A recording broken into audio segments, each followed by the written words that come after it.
Wang memang tak banyak, walaupun mereka mengalami banyak cabaran, tetapi telah berjaya untuk mendidik 11 orang anak. During my CEO days, so very little time with the family, but I always say that it's not about the quantity of time that you have together, but the quality of the time that you spend together.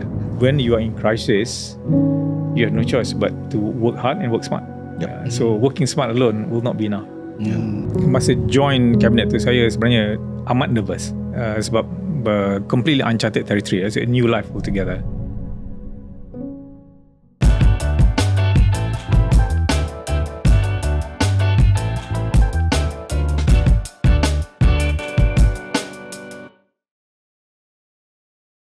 Alright, Assalamualaikum warahmatullahi wabarakatuh. Nama saya Ashraf Khalid dan bersama saya Ishraq Kamaruddin. Selamat datang ke Apa Cerita Podcast, di mana kita dengar kisah individu-individu yang berjaya dan menarik untuk dijadikan sebagai tauladan dan inspirasi. Alright, Wak, hari ini adalah episod yang ketiga di Apa Cerita untuk the CEO series kita. Correct. Kalau total mungkin kita ada 11 episod hari ini. Kan? Yes. And tetamu kita hari ini adalah seorang ahli korporat yang sangat berpengaruh dan merupakan seorang teknokrat ataupun seorang bekas menteri. And I feel so honoured sebenarnya guest kita ada kat sini, sebab guest kita ni adalah bukan calang-calang orang di bidang korporat di negara kita. Yes. Alright, sebelum kita mula kan, I nak address sikit some comments. Some of the comment dekat social media. Ada juga orang kata, alah, apa cerita ni, dia ni podcast T20. Yes, kan? correct. And bagi I, sebenarnya podcast ni bukan podcast T20, tapi podcast ni adalah untuk menarik lebih ramai orang untuk menjadi T20. Kan, sebab apa? Sebab kita belajar daripada orang-orang yang berjaya. And bukannya diorang ni semua datang from daripada a T20 family. Betul, exactly. Betul. Some of them come from normal family. Kan, ada yang datang daripada keluarga yang susah juga. Betul. Kan, and I fikir, we should build the nation to become T30, T40, T50. Janganlah kita banyakkan lagi B sampai B80 pula lepas ni. Betul. Kan, which what I'm hearing what they're going to do after this kan. And for me, kita tak nak ada this negative connotation terhadap T20, sebab bagi I, macam contoh you pergi sekolah kan, you nak duduk nombor berapa? Kalau ada 40 student, you nak duduk nombor berapa? You nak duduk nombor belakang-belakang B40 ke belakang, ataupun nak duduk kat depan? True. T20. True. Of course bagi I, kita nak ke depan. Correct. Kita nak jadi the best in whatever we do. Yes. Doesn't matter lah, you ni kerja ke, you ni buat business ke. Betul. Whatever you do, you want to be the best at whatever you doing. Kan? The best version of yourself. And I fikir we have to tutup lah dengan this negative connotation terhadap T20 and invite more people to be T20 juga lepas ni. Betul. Kan? So join us in our podcast in Apa Cerita for us to build a greater high income nation. Yes. And jangan lupa juga untuk subscribe kepada kita punya podcast untuk dapatkan ilmu-ilmu yang bermanfaat. Kalau nak wangi beautiful, do subscribe. And yang mana dah subscribe, thank you very much. We are super appreciative. Kita dah ada lebih kurang 10,000 subscribers so far. Alhamdulillah. Betul. Alhamdulillah. Thank you so much everybody out there. Alright, do you want to formally introduce our guest today? Yes. Okay. So Allahumma salli ala Sayyidina Muhammad. A true legendary enabler, I must say. Of course, bermula daripada humble beginnings, tapi top student punya humble beginnings. Dalam Big 4 KPMG, and I'm sure did wonders and magic dalam setiap position yang beliau pegang. Memegang jawatan yang tertinggi, which is CEO position, dalam industri masing-masing, iaitu leadership antara companies that are like Telekom Malaysia ataupun Celcom yang lagi orang tahu, UEM, Maybank. Tapi tidak berhenti di situ malah dilantik lagi menjadi seorang menteri. Are you listening up? Yes. Okay. Seorang menteri dalam the PM office. Sebagai seorang usahawan, kita selalu kongsi waktu zaman-zaman bosku Datuk Sri Najib. Sri Najib. Banyak inisiatif yang I personally dapat merasa and dalam komuniti kita, dan bila saya kaji our honourable guest, I believe executing and enabling initiative ini together with the PM office. So tanpa berdalih lagi, I am super excited and honoured to be able to welcome our honourable guest today, Chairman of Bursa Malaysia, a corporate beast, Tan Sri Wahid Omar. Alright, Tan Sri, thank you so much. Welcome Tan Sri. Assalamualaikum. Waalaikumsalam warahmatullahi Ishraq dan juga Ashraf, terima kasih kerana menjemput saya pada petang ini. Thank you for allowing us to have you here. Well, it's my honor to be here as well. Busy time lagi kan. And we know that Tan Sri just came back from AGM. A long AGM, so we try our best to keep this short. Tadi Tan Sri kata banyak soalan. Berapa banyak soalan tadi? 30. No, we had close to 200 questions. 200 questions. So insyaAllah this one kita bagi over 4.5 hours, 4.5 jam. This one kita bagi about 5 to 10% je lah. Yes. We'll try to keep it short. Alright.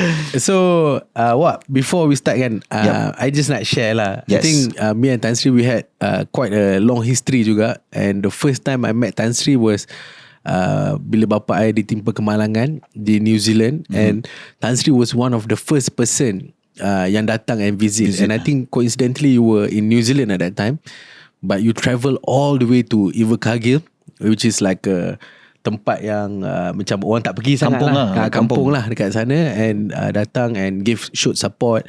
And I remember juga Tan Sri dengan your father at that time came. Tan Sri punya father tolong doa untuk bapa I, and I think that really touched our family. And it's a very sweet act. And from there I think we became family friends lah kan, and selalu jumpa. I remember juga pernah tengok bunga api kat rumah Tan Sri and then jumpa dekat event and whatnot. So I think some people think macam if you're a corporate figure kan, you ni kena macam garang, kan? Dictatorship punya style lah, right? Tapi bila I jumpa Tan Sri, actually Tan Sri is very humble, approachable, dan juga very nice person lah kan, which I really adore and respect. I must say lah. Kindness is always the way. And I also met up, not a long history, but I met Tan Sri about 3 or 4 years ago when my mom fell sick dekat UK, and also Tan Sri came to visit us, the family member, just to pay respect and all this. So really appreciate it also, Tan Sri. It's an honor, real honor to have you here at our podcast Apa Cerita today. Yes. Well, it's an honor for me to be here, and honor to be friends to you and the family. So I think your parents dear friends of our family too. Alright, thank you so much, Tan Sri. So do you know Tan Sri punya track record is such an incredible feat. I think you guys are all in for a treat. I believe kalau viewer kita dalam bidang corporate, inilah journey yang paling plausible dan highest performing level siapa-siapa yang boleh mencapai dalam bidang corporate. So the viewers out there, you want to stick around pasal banyak ilmu dan source of inspiration boleh dapat from Tan Sri punya story, I believe so. InsyaAllah. Tan Sri. Terima kasih. Saya sebenarnya tengah blushing ni, so telinga panas merah.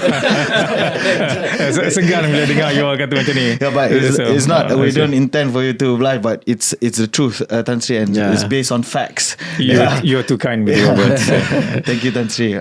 Actually, we are also kind of nervous, as you guys can see. Nervous and jadi macam lain pula.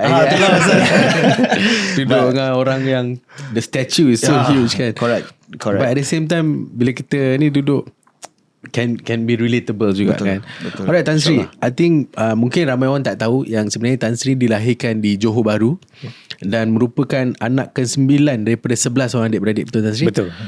So it's a big family besar, kan maybe Tan Sri boleh share sedikit sebanyak tentang Tan Sri punya family background, and sebagai seorang bangsa Johor kan, and how was your childhood, how did your childhood contributed to your success today, especially what made you who you are today, Tan Sri? Saya sebenarnya bertuah menjadi anak kepada Haji Omar dan Haji Halimah, merupakan dua insan yang sangat gigih. Walaupun mereka mengalami banyak cabaran, tetapi telah berjaya untuk mendidik 11 orang anak. Ayah saya, Haji Omar, dulu mulanya bekerja di Singapura sebagai penyelenggara store. Tetapi apabila British military keluar daripada Singapura, beliau kena retrench dan balik ke Johor dan bekerja sebagai buruh kasar di sebuah kilang pensel. Dan ibu saya membantu menjahit baju. Kalau macam baju Melayu Teluk Belanga tu, memang mak saya tu expert lah. Jadi membantu keluarga. Tapi ialah bukan mudah nak membesarkan 11 orang. Jadi dengan bantuan daripada ibu dan bapa saudara, somehow we managed to make it lah in a way. So jadi ini semua banyak bantuan keluarga dan kegigihan kedua orang tua saya.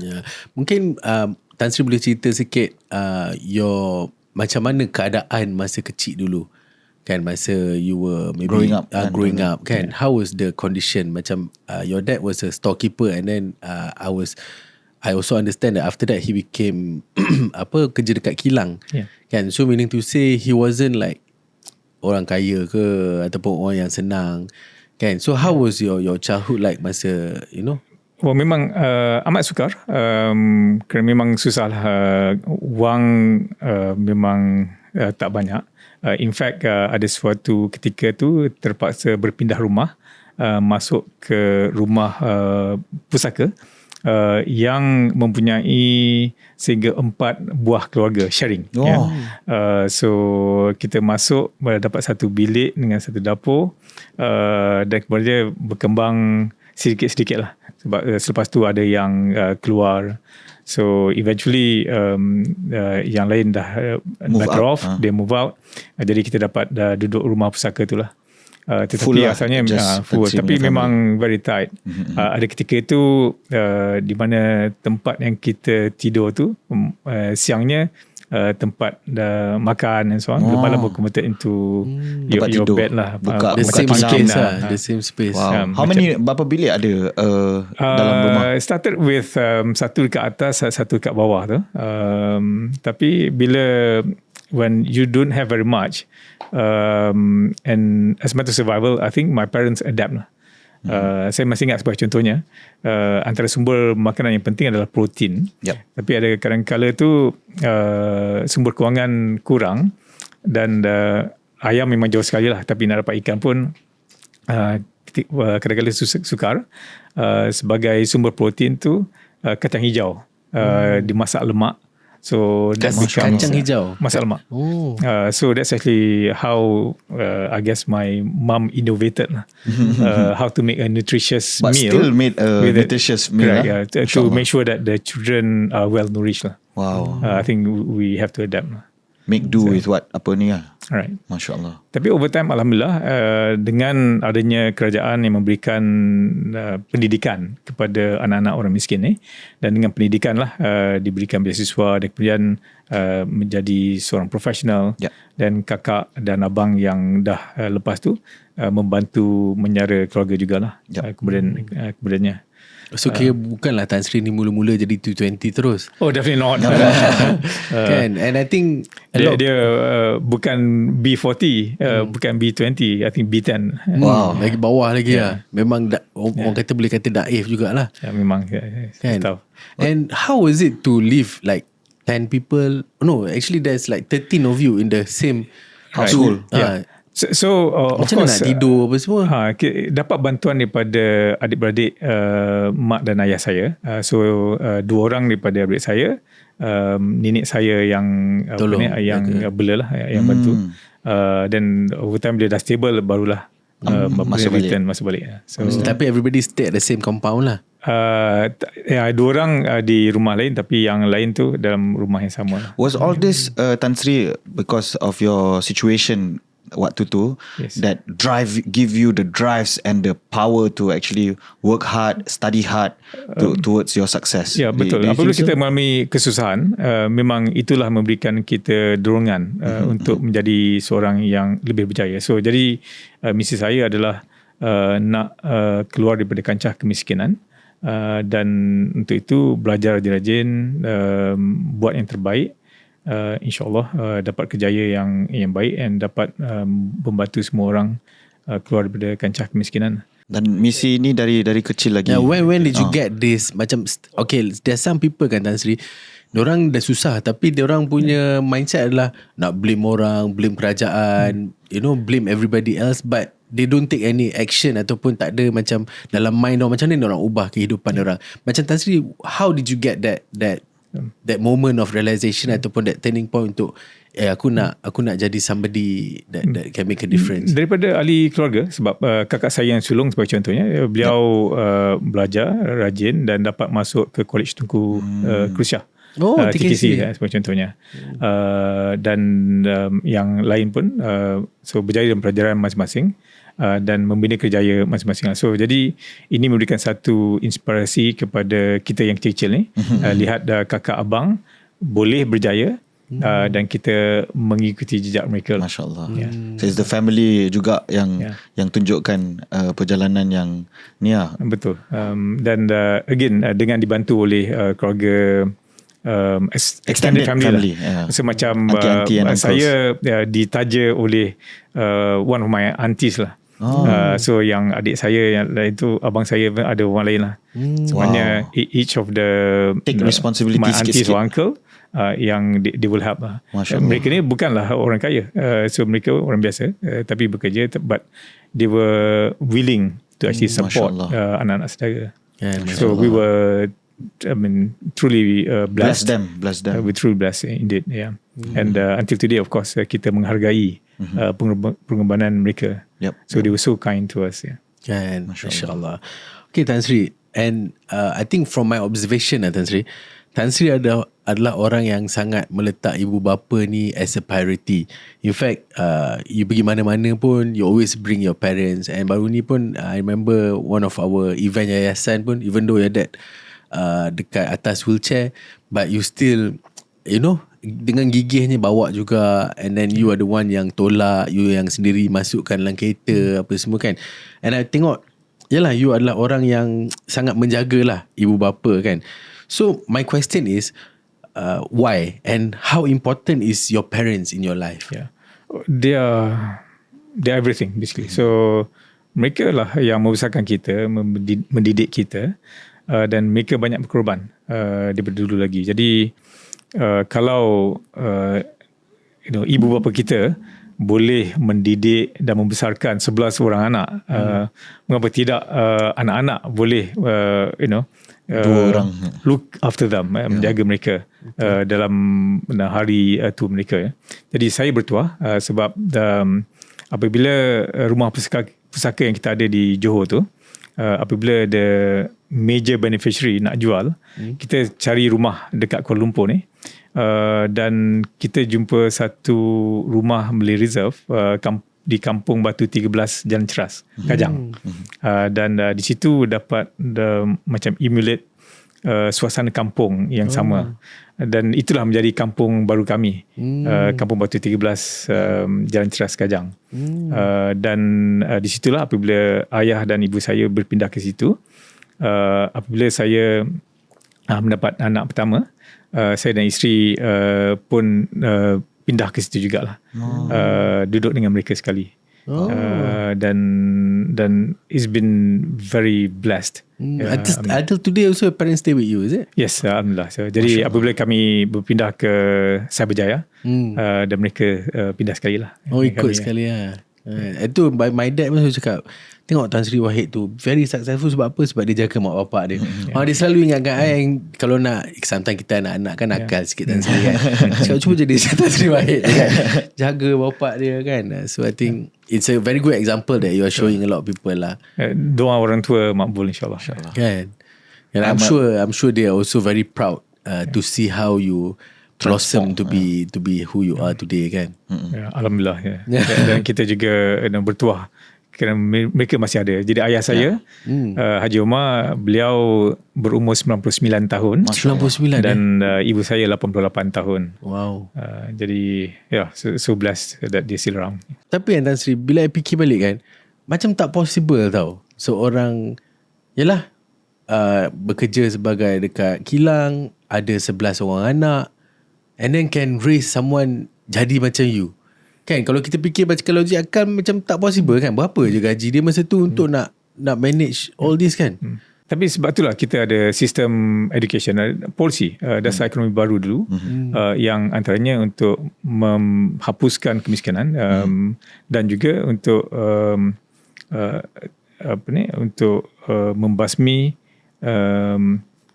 identification of certain jobs with certain risk.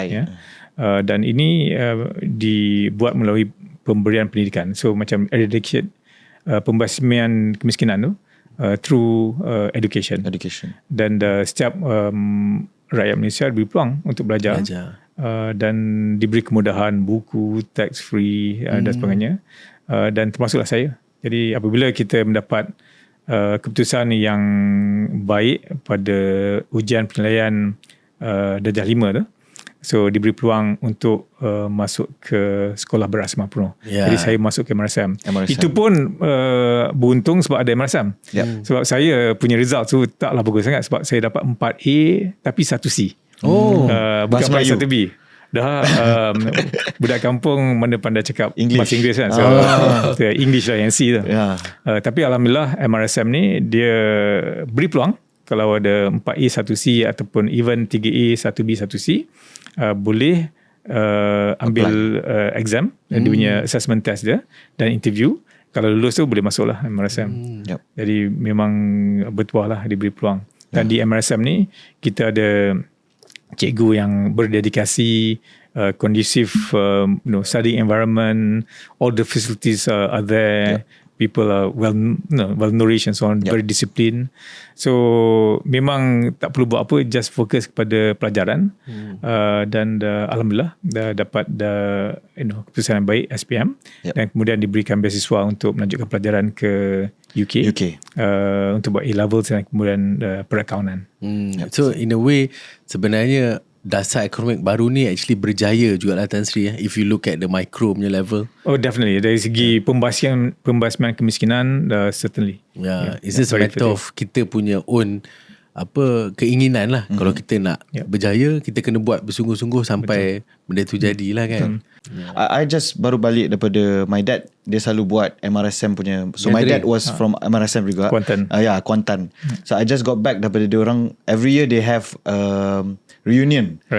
But it was interesting juga, Tan Sri, one of the doctors, one of dia punya schoolmate brought up dia punya anak and shared that, to them that time MRSM ni macam is an upgrade daripada rumah, from kampung and all that. When you go to pergi sekolah belajar dekat macam MRSM, facilities, makanan, everything is like an upgrade. I think similar experience for Tan Sri juga. Macam di asrama lah kita ada dapat katil, katil sendiri. Proper lah semua facility. Kalau di rumah tu memang tidur di bawah lah kan. Kalau kat Johor tu panggil letak leca, dan tidur ramai-ramai lah. I find it very interesting. Pasal dia bawa anak dia juga tau. Anak dia cakap, do you want to join this? No. Kau dah doctor successful, duduk rumah ada aircon, phone and all that, right? So it will be a downgrade. That's what I also want to say. Macam it's interesting how it has changed for the Malays kan. Kalau macam dulu kita nak masuk asrama, macam Tan Sri cakap, you excited, you rasa it's an upgrade. Tapi sekarang kalau masuk asrama menangis budak tu. Sekarang ke bilik kena share, tandas kena share, tak ada aircon, limited facilities. But I think it's always good untuk kita ingat daripada mana kita datang, kan, where we come from and how far we have come actually, kan. And I think it's unfair for us to just complain kan. I think it's also sometimes benda-benda macam ni mengingatkan kita lah, sebenarnya Melayu ni pun sebenarnya dah banyak dah progress dalam komuniti kita ni kan. Betul. And maybe we can boleh touch sedikit, Tan Sri, during your time in the UK, sponsored by Mara, not sponsored, scholarship, mahasiswa mahasiswa from Mara, so beasiswa. And then you went to sambung dengan ACCA and ICAW. It's pretty tough course. And would you be able boleh share sedikit your experience there? Sebenarnya masa di MRSM ni, so kita diberikan pilihan, dan biasanya yang the top student ni disaringkan untuk belajar, melanjutkan pelajaran ke Australia, dan yang mana yang nak buat medicine, perubatan, so itu yang paling top lah. Tapi mereka akan pergi ke universiti lokal lah, UKM buat matrikulasi dan sebagainya. Jadi ada sebahagian daripada kami yang berminat untuk perakaunan, diberi peluang untuk buat A-level dan belajar di United Kingdom. Ketika itu Mara baru perkenalkan program professional accountancy, boleh pergi direct. Maknanya tak pergi buat degree dulu, baru buat professional, terus buat professional, terus straight to selepas A-level. So jadi kami yang batch saya ni ada 20 orang yang pergi ke catering, buat A-levels, yang kemudian buat kursus masing-masing, and mainly dalam professional accountancy lah. Dan di situ saya pergi ke Luton College, ada rakan-rakan yang pergi ke Derby, ada yang pergi ke Nottingham. Which college?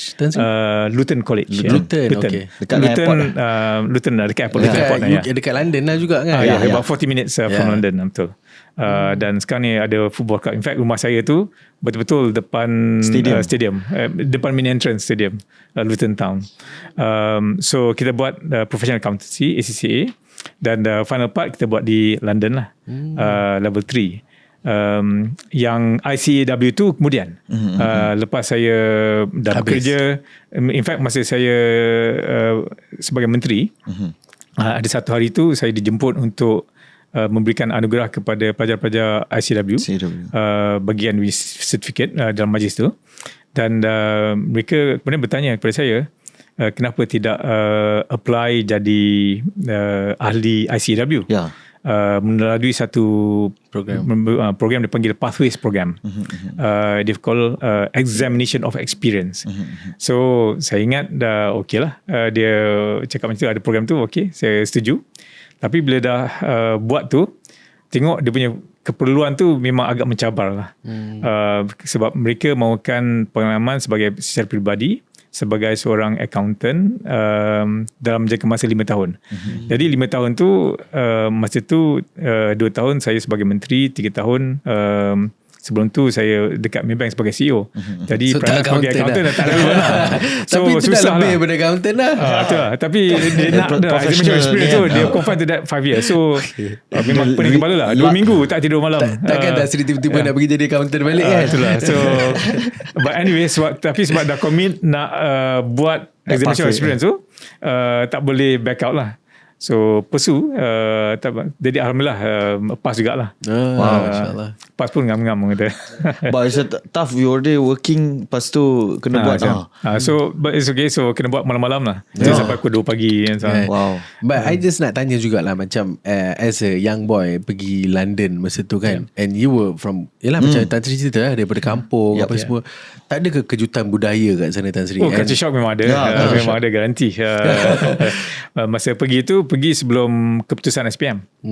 Sebab Mara nak cepat, dia nak fast track. Guna trial punya ni. So guna based on the trial punya exams, results, pergi bulan Februari. Masa tu memang tengah winter lah, tengah sejuk, sejuk gila orang kata. Dan saya dan kawan saya ditempatkan dengan ada foster parent. Tapi tak tahan lama lah, tahan 2 minggu je. Sebab sejuk sangat.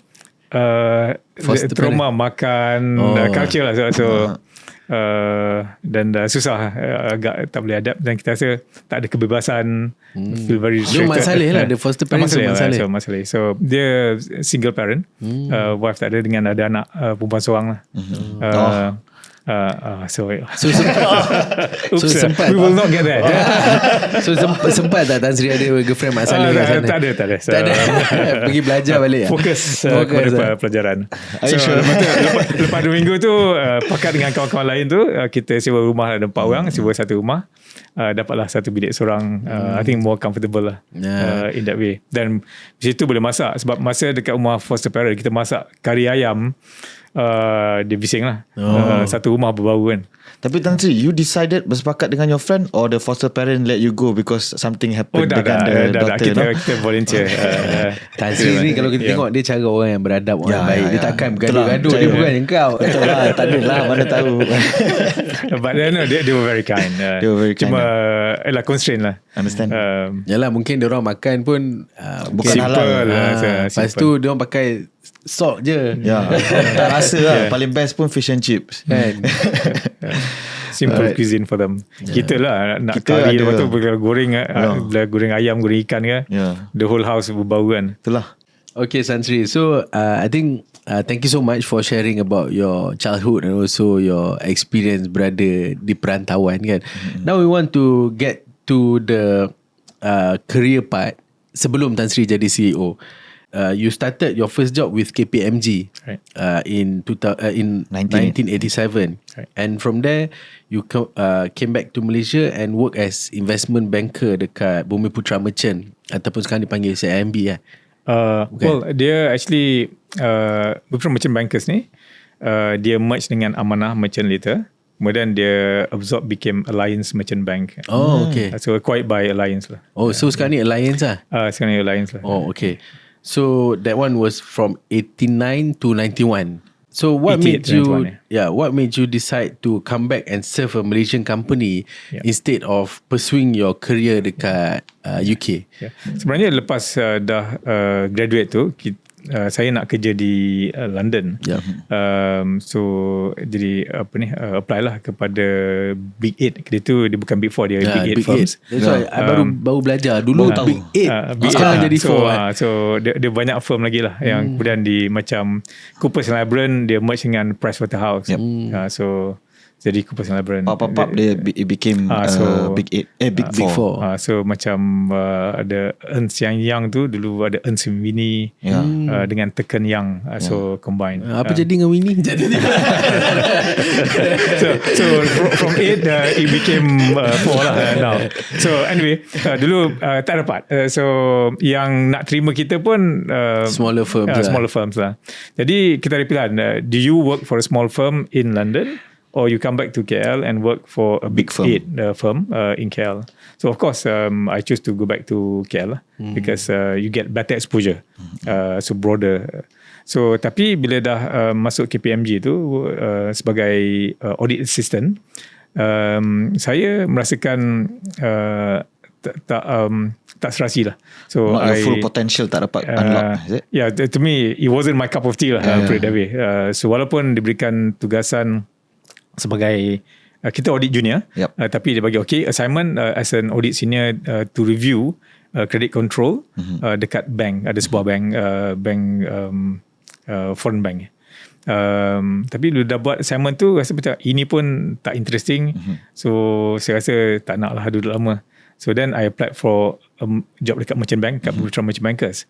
Now dekat Bumi Putra Merchant Bankers ni sebenarnya saya dapat inspirasi daripada Datuk Izzadin Idris. Datuk Izzadin Idris ni senior saya di MRSM Seremban. Masa kami dekat Marostel tu, beliau selalu datang Marostel sebab beliau ketika itu bertugas dengan MIMB yang dia ada stint dekat BZW, Barclays Desert Wet di London. So sebuah bank saudagar di London ketika itu, dan selalu datang MRSM Marostel berceritalah tentang mergers and acquisition, IPO and so on. Sounds sexy lah. Sounds sexy. So itulah yang membangkitkan minat lah. So then bila apply dapat, alhamdulillah. So Bumi Putra Merchant Bankers merupakan anak syarikat Bank Bumi Putra. Dia joint venture dengan Rothschilds. So it was quite interesting. It was one of the top 3 merchant banks. So Tan Sri part of Illuminati lah? Oh, no. It was controlled by Bank Bumi, but so we have some of the I guess the proprietary works of Rothschilds lah. But it was good. It was fun. And that was actually when I learned about all aspects of banking, corporate finance, capital markets, and leverage buyout and so on. What was your role dekat situ? I started as an officer in the corporate finance department.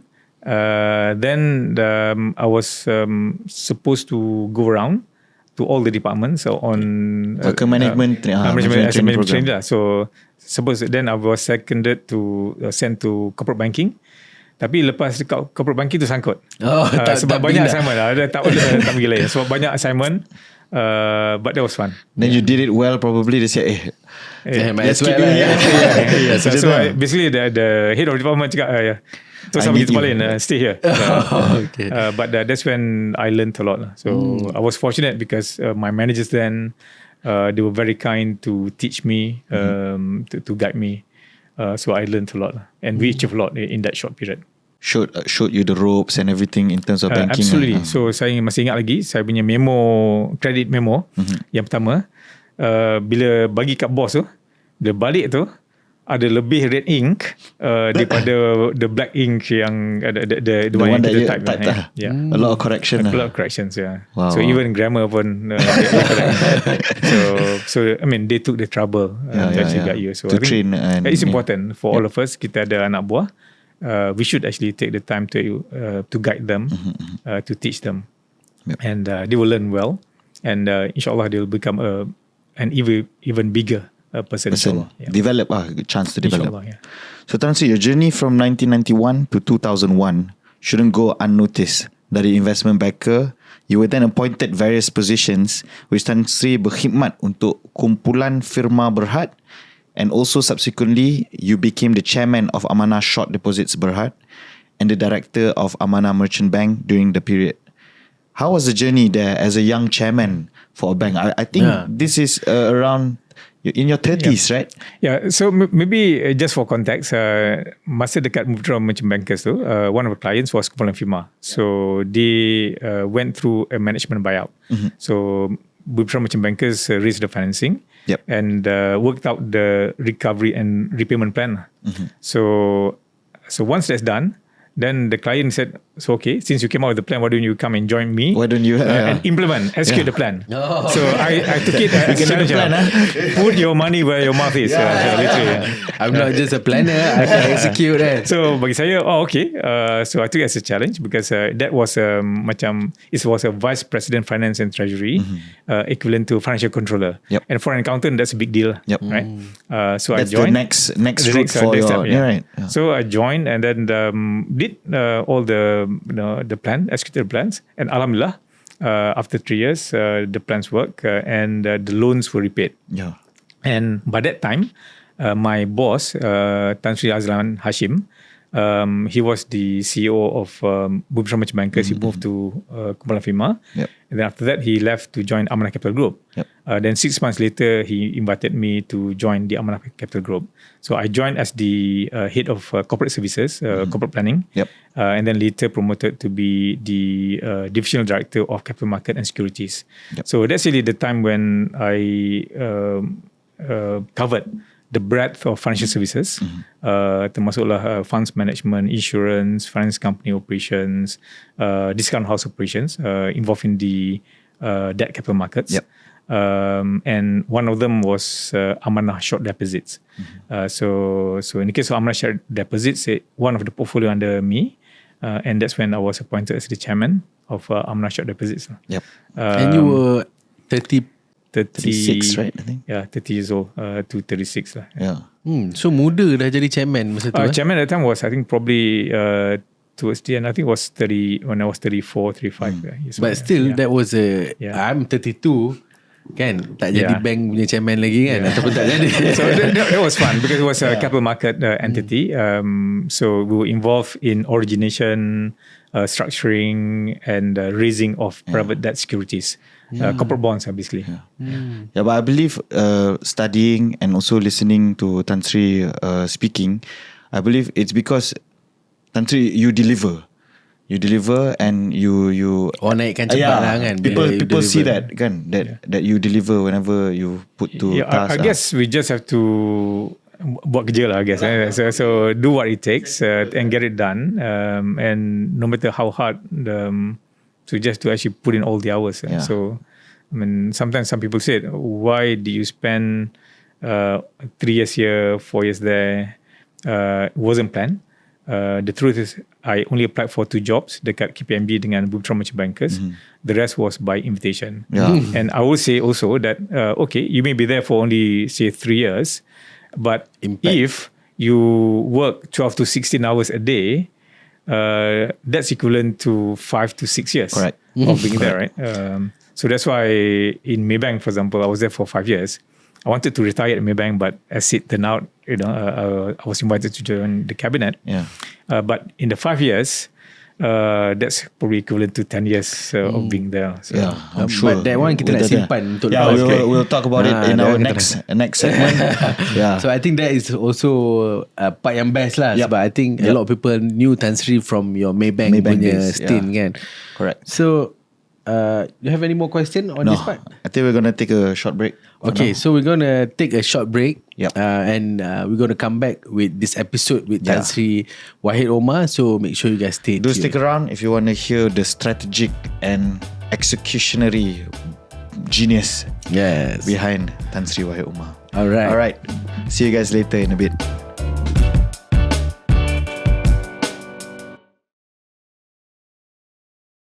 Welcome back to Apa Cerita podcast bersama dengan Tan Sri Wahid Omar.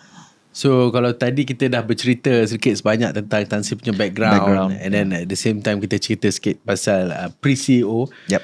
And now we're going to dive into the CEO and the CFO days. Yes.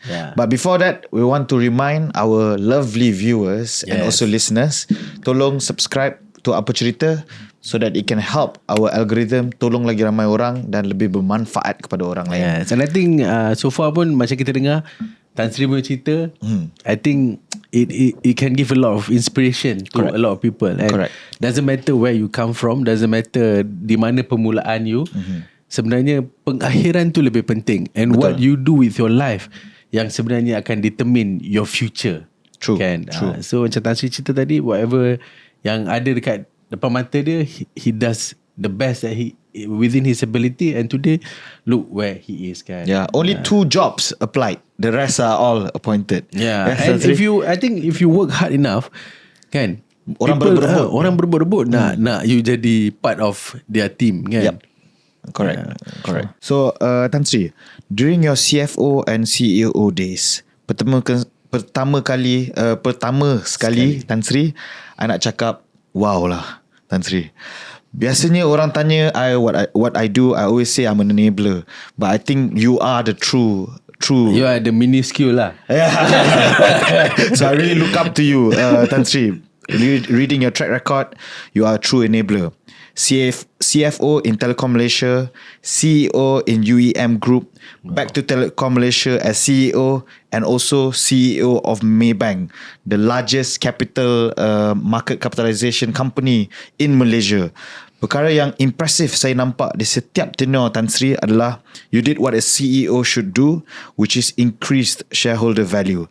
Can Tan Sri share your thought process, principles, methodology, management and leadership style being able to achieve all this, Tan Sri?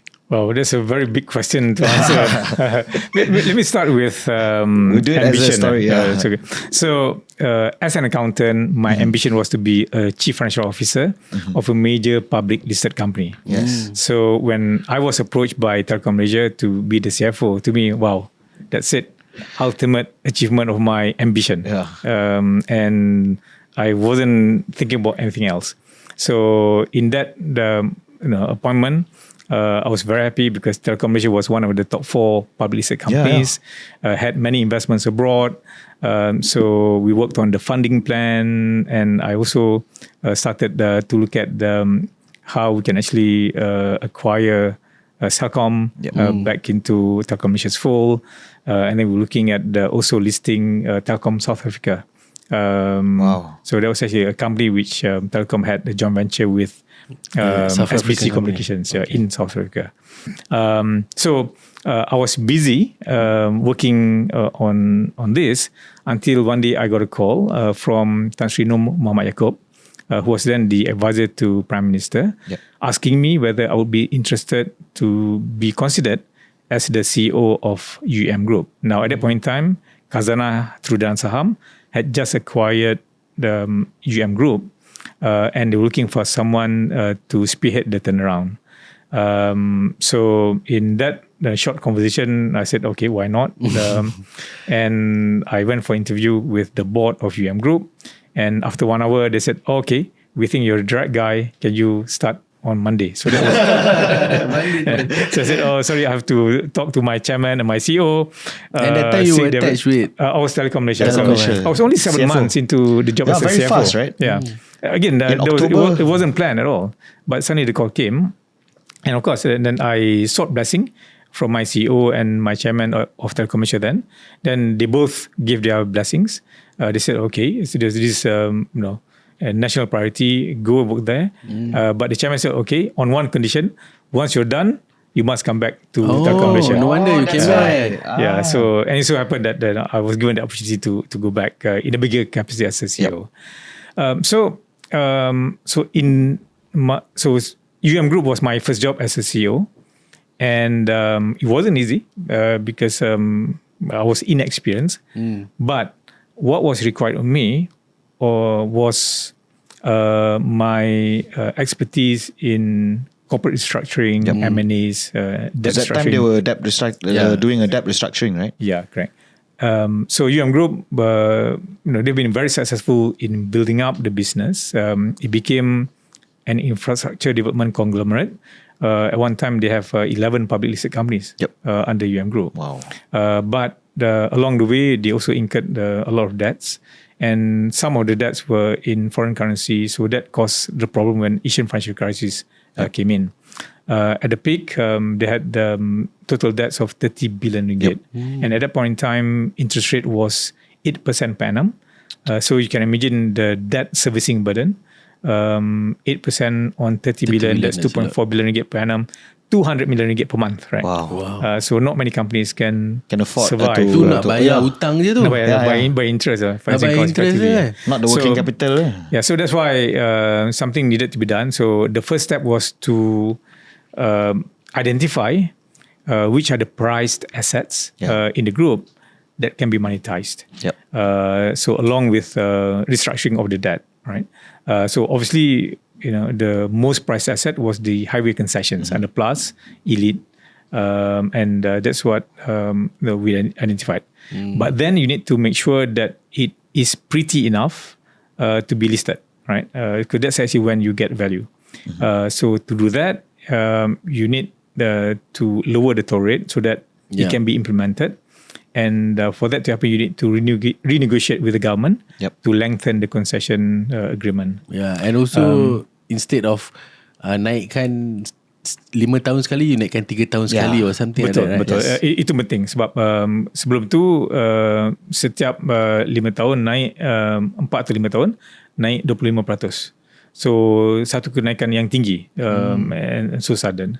So kita rasakan yang more reasonable, more moderate 10% setiap 3 tahun. So that works out to about 3.3% per annum, right? So which is more in line with the inflation rate at that point in time. But then terkejut sangat lah. Tak terkejut. So bila terkejut ni memang tak dapat approval lah. Dia nak naikkan lah. So orang protes ataupun kabinet tak approve. So pandai Tasri. So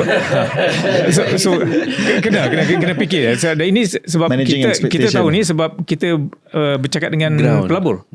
So because our investors will tell us, look, okay, you're going to list this company. How certain are you that you can increase the toll rate when the time comes, right? Then you have to figure out how best to deal with it. So we felt that, okay, by lowering the toll rate increases to a more affordable and manageable level, and prescribing the toll rate upfront. So because before this, every time nak naikkan toll rate tu, kena dapat cabinet approval. Dapat cabinet approval, lepas tu baru dah digazette. Jadi bila kita negotiate concession agreement yang baru ni, kita minta agreement, okay, inilah toll rate dia. Kadar tu kita tak sebut percentage lah, kita dah sebut kadar dia. Berapa ringgit. So daripada katalah dia 10% tu, dia 10 sen sekilometer, naik kepada 10.3 sen, dia 10%, naik kepada 11 sen after 3 years. Daripada 11 sen, 3 years later naik another 10%, jadi 12.1 sen per kilometer. And then kita dah buat table ni, dan kita dapat approval from the pre-approval before throughout the whole concession period. How long was the concession period? If I recall, I think we started with 30 plus years, then I think we had to extend some to 40 years and so on. Plus. So that to be lengthened. So then you can convince the investors after that. Correct. So kita dapatkan approval from cabinet. So this all the toll rates upfront, and then lepas tu gazette. So and tak payah nak pergi minta approval lagi. So you have to go back to cabinet lah every time. Ding dong every time.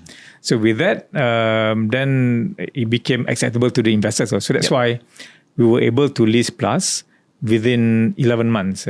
So in fact, we got Plus listed in July 2002. So you had to take out Plus from UEM punya group ke ataupun Yeah, so what we did was to list Plus, means that the UEM diluted dia punya stake in Plus, and some of the debt kita restructure, kita repay and so on. Yep.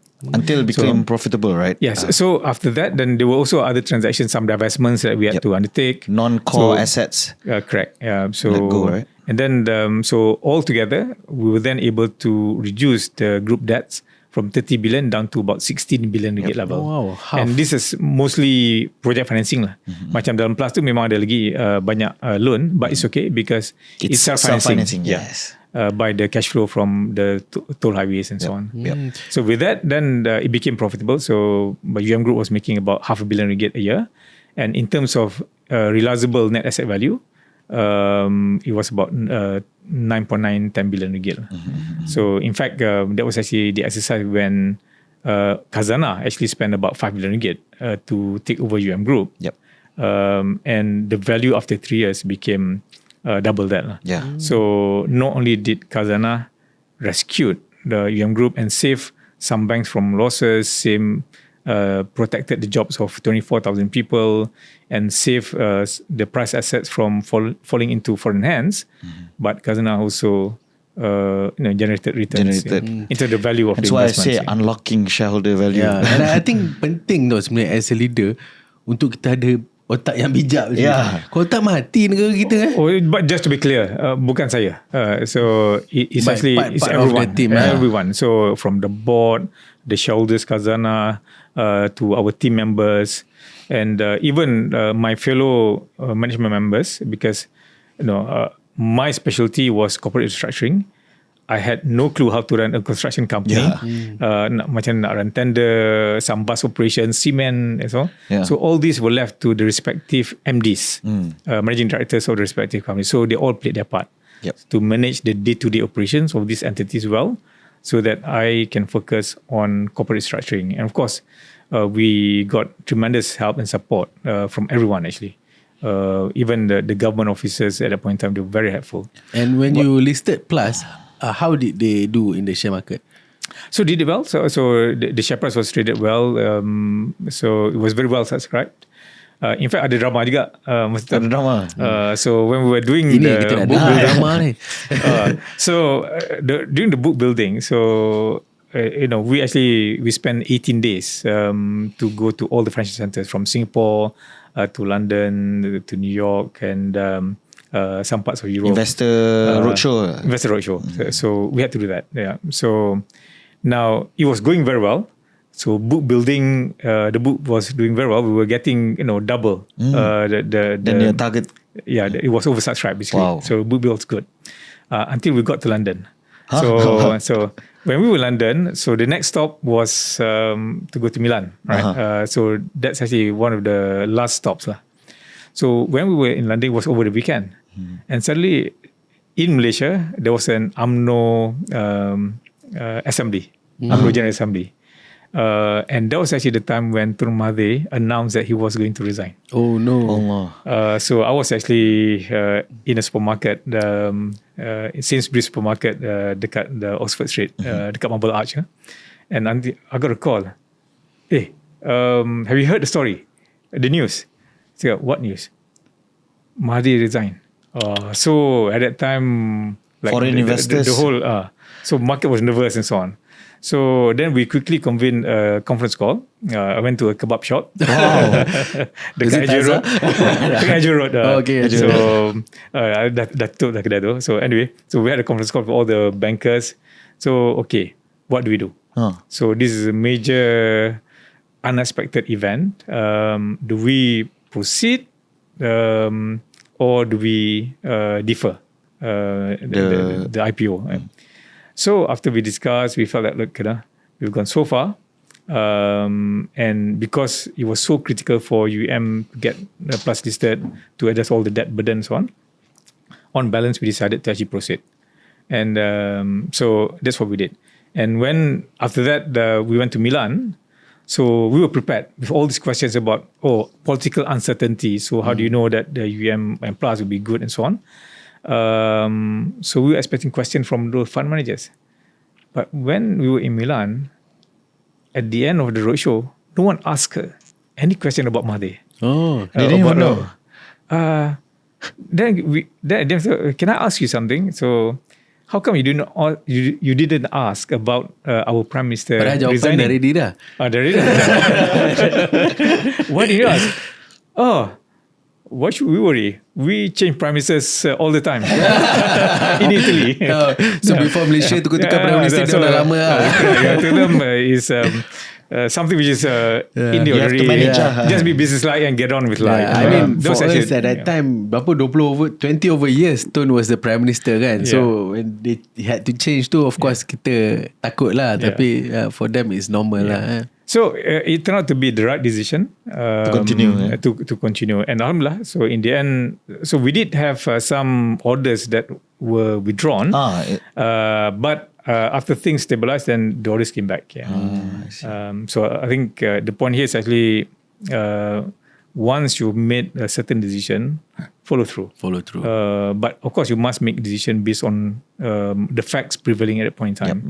But it must be a collective decision. It cannot be just one person, because one person will just have one perspective. So you must hear the views from everyone.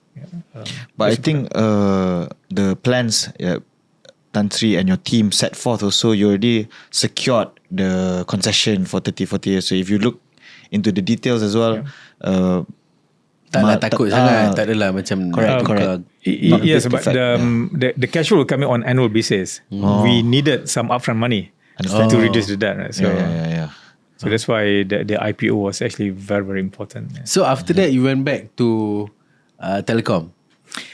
So after the job was done, so went back to telecom at that point in time, As promised. as part of the larger transformation of government-linked companies. That time was under Pak Lah meantime. And to me, that was really nice, because I was from there before. I knew the people, I knew the business, and it was a very welcoming environment, and also a technologically savvy organisation. So Apa you kau panggil telco, right? So, burung balik ke ganggang. Sirih pulang ke ganggang. Sirih pulang ke ganggang.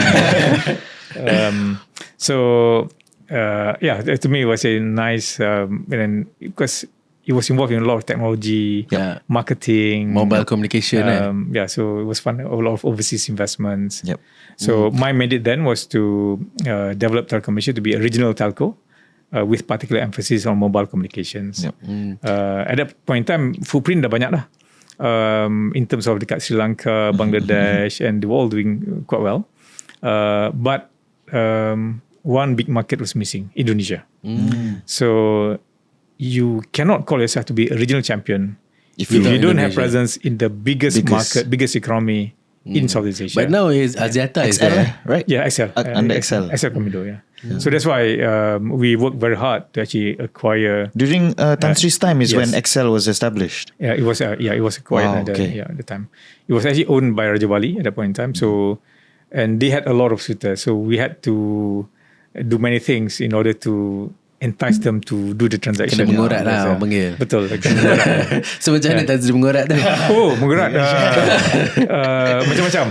So first of all, I still remember the first time I approached him. The first half an hour, dia marah. So this is Peter Sondak. So, and who was it? Sorry, Peter Sondak. Peter Sondak. So he's the owner of Raja Wali. So he owned that, and so he said, you Telekom Malaysia, you backstabbed me before that. So before that, Telekom Malaysia was supposed to actually do a deal with them, but backed out at the last minute. But it wasn't you lah. Wasn't you? It was actually the previous management, my predecessor lah. So there must be certain situation that made them do that. But I was there just to absorb lah. Terpaksa lah. Terpaksa dengar, Pak Wahid, you did this, you did that. For half an hour, I just absorbed, right? Lepas tu, lepas dah habis tu, okay Pak, minta maaf, and so on. Then I'm here to actually develop new relationship. Then, of course, you need to get comfortable to gain the trust. Among others, Telekom Malaysia had the football team, TMFC, and they had the FC Malang football team as well. So okay, let's arrange for a friendly match. So we arrange for for our people to actually go to Malang. So to team to have that friendly match. Yep. It was incredible. You cakap dia orang suruh kalah ke? Don't. The idea was not to win. But as it turned out, Telecom TMC won. Jangan ada marah lah. So okay, then lepas tu there was that evening, so we had the dinner, and then I was made to sing. In front of us. Okay. Nasib baiklah tahu lagu Widuri. Indonesia. So okay, Widuri lah. Lagu Bori. So I mean, those are the kind of things that you need to do to develop relationship, to gain the trust. Yeah. Of course, you still have to beat but to be in the bidders list, you have to gain trust, because otherwise, if they don't trust you, they won't even allow you to bid for it. Correct. And of course, when we bid a fair price, and just before the signing, I was shown another offer which was actually higher, but they chose to actually accept ours. So I think because of the Widuri song. So as long as it's legal, you don't cross line. It's fine. You do what it takes. Yeah, and I think at TM also you demerge TM and also Salcom, right? Yes. Yeah. Maybe you can tell us about that. So story? the rationale for that is, as a group, Telkom Malaysia was progressing well in terms of reporting improvement in profits and so on. But when you start to analyze in greater detail, then you'll find that the mobile business was doing very well, especially international. But the domestic business and the fixed line in particular wasn't doing well, right? Because at that point in time, there was migration from fixed line. Digitalization. Digitalization. So going towards a mobile and going towards digital. So after we sorted out the domestic mobile operations to grow in tandem with the market, then we said, okay, we do need to address this issue whereby the domestic business, the fixed line business, needs to be rejuvenated. And the way to rejuvenate it would be by way of converting it into a high-speed broadband entity. So that's when we said, okay. Now. Yeah, Unify. So we said, okay, let's develop the high-speed broadband network in Malaysia. The only problem was that because of the high capital, intensive requirement, there is no way that you can get returns if you were to actually spend it 100% yourself. And then from the government's perspective, they also don't want to spend 100% using the government development expenditure. So that's when we came up with a public-private partnership model, PPP model, whereby the government put in a certain percentage, but the bulk of the percentage is from actually contributed from Telekom Malaysia. Oh, okay. Yeah. So for example, it's an 80-20 kind of investment. I think it was less than that. It was probably more like 90 and 10%. 90-10. But 10% was the tipping point that made the investment viable, where the IR was actually more reasonable. So we managed to convince the government, and that's when we did that. So rather than continuing mobile business and the fixed line business is one entity, we felt that it was better off to be split into two. So that the mobile business under TM International and now known as Axiata can focus on mobile communications and expand into other parts of the region, obviously. And Telkom Malaysia focus on high-speed broadband. Yeah.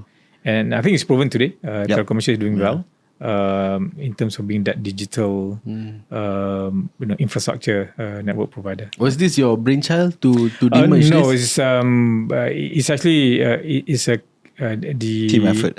Idea was from a group of people, including Kazana in particular. So I think Kazana did a study and so on. But I think that's a brilliant decision to be made, right? Yeah. So there were pros and cons.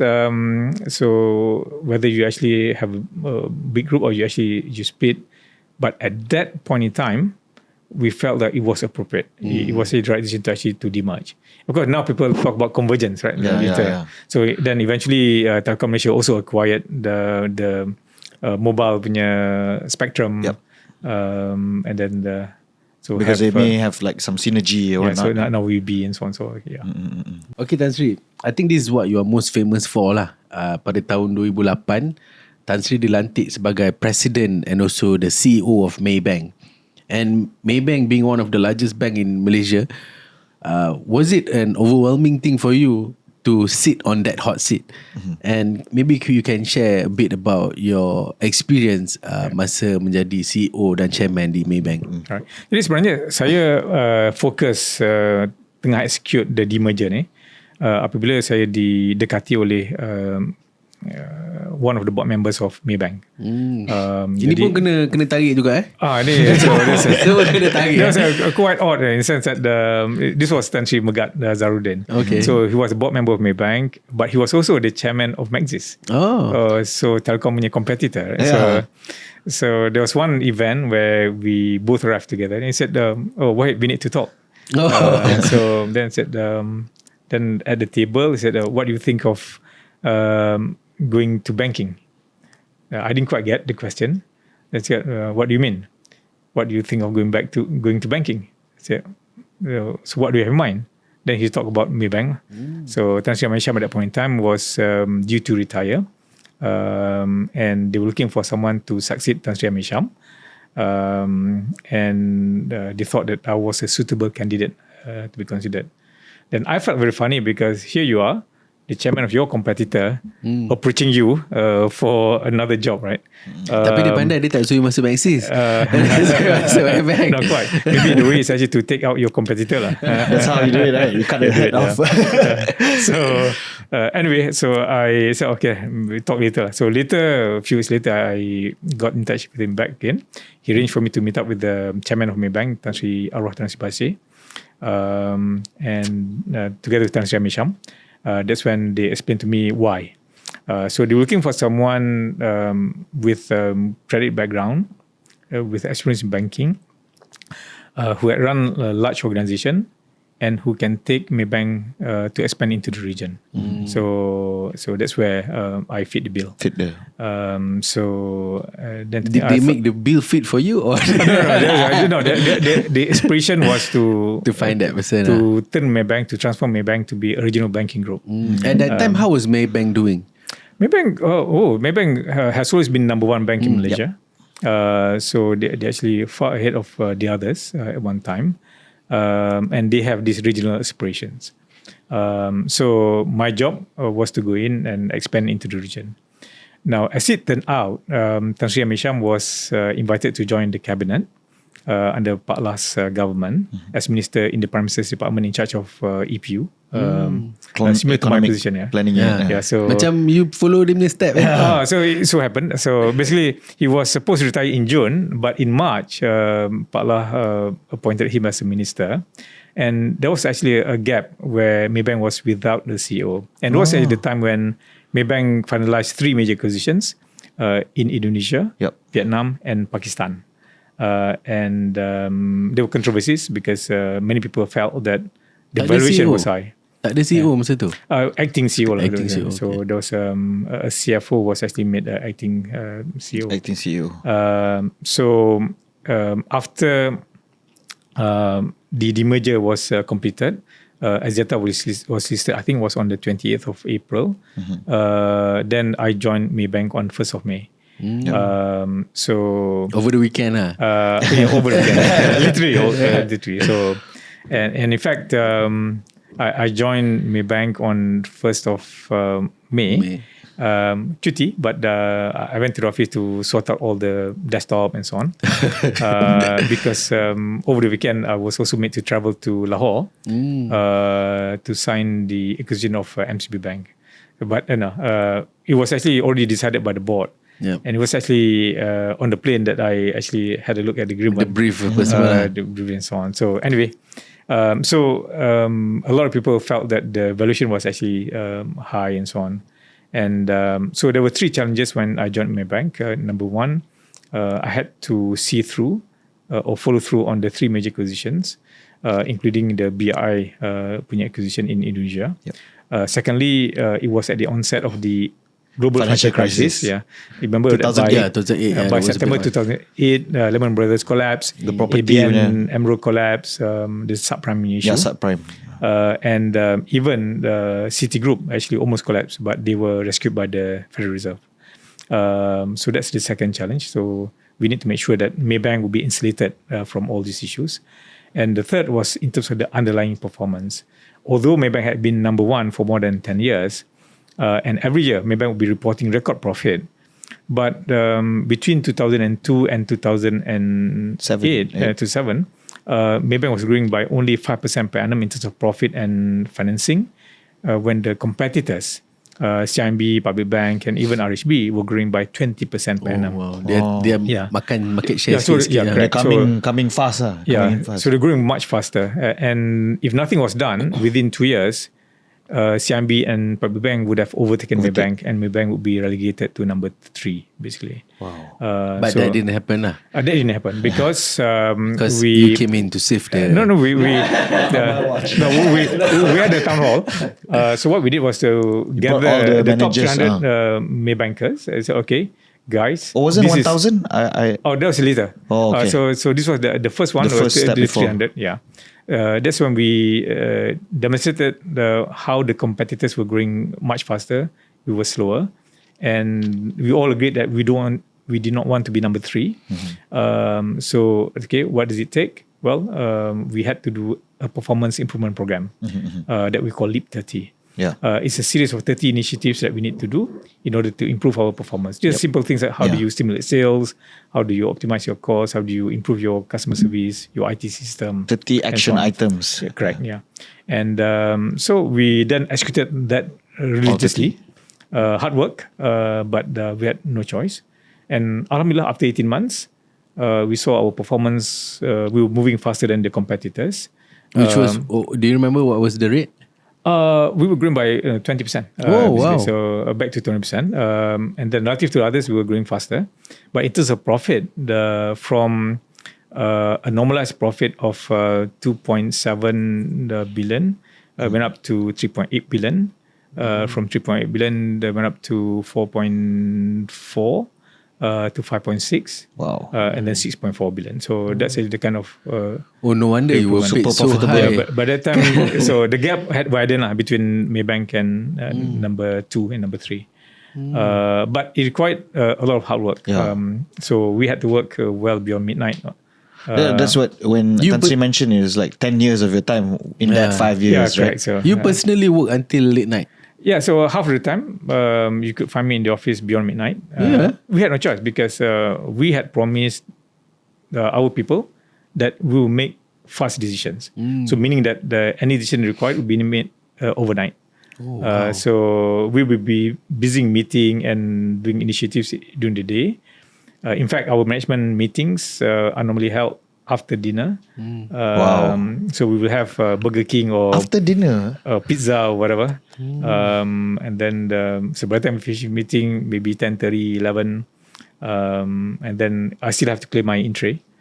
So that's why we have to work sometimes beyond midnight. In fact, half the time beyond midnight. And I think it's very interesting bila Tan Sri cerita benda ni, sebab banyak orang fikir alah bos-bos mana dia nak kerja sampai overtime apa semua, but actually this is what it takes, right, to be on top. Yep. Well, it depends on the situation. When you are in crisis, you have no choice but to work hard and work smart. So working smart alone will not be enough. So I know many people told me, why do you have to work hard? Just work smart. But I'm afraid there are so many other people who are smarter than you are. So you need to combine a little bit of both. So working hard without proper planning also useless lah. So kerja tak tentu arah, tak ada proper plan, strategy, tak guna. But you have to combine both. But all of your stint, right, Tan Sri, is all executing major things. What's your methodology or management or leadership method that you used in order to make sure that this was executed? Because if I were to think myself in this Maybank, just using this Maybank as an example, working well throughout midnight. Maybe some of the key people may give up, or you know what I mean. How do you keep them motivated? Motivated. But again, it is teamwork, not just one person's work. Everyone would play their part. But I think it is important for you to make sure that people understand the purpose, right? Why are you there? So what is actually your direction, your vision, your mission, right? And then once you're clear on that, then you need to devise your strategies, right? And your action plans. So what does it take to get there? Who's supposed to do what, by when, and what's the intended outcome? So assigning responsibility and tasks is actually very important. But I think more importantly, those strategies and action plans, initiatives, must be aligned together. So you actually develop it together, the plan, and then you assign accountability and responsibility. Then you execute it, and then you track. Right? Because not everything that we plan will work out the way we intended to. Right? Sometimes you may have to. we thought that the outcome is like this, but the outcome is less and not that effective. Then you need to re-strategize or make adjustments as you go along. Right? But that discipline is very important. Getting that buy-in and commitment of every single person is actually important. And once you have achieved it, then giving that reward is also important, right? So not just a pat on the back, but also monetary. A share bonus of the outcome, right? So for example, after 6 months actually of the Leap 30, we actually saw the business actually improve significantly. And our monthly performance report actually started to improve. That's okay. Why can't we pay early ex gratia? Like interim bonus, as we call it ex gratia. There's such a thing, huh? Yeah, there's so just to tell people, look, okay, you work hard, and this is actually the outcome. This is really reflected in our management accounts, right? And because of that, okay, we like to actually share a bit. Okay, just bagi half a month, ex gratia. First before for 1 month, without waiting for 12 cycle. Months, 15 months, or 2 years in some cases, right? So when that happens, it gives encouragement for people. I did this. This is actually the outcome.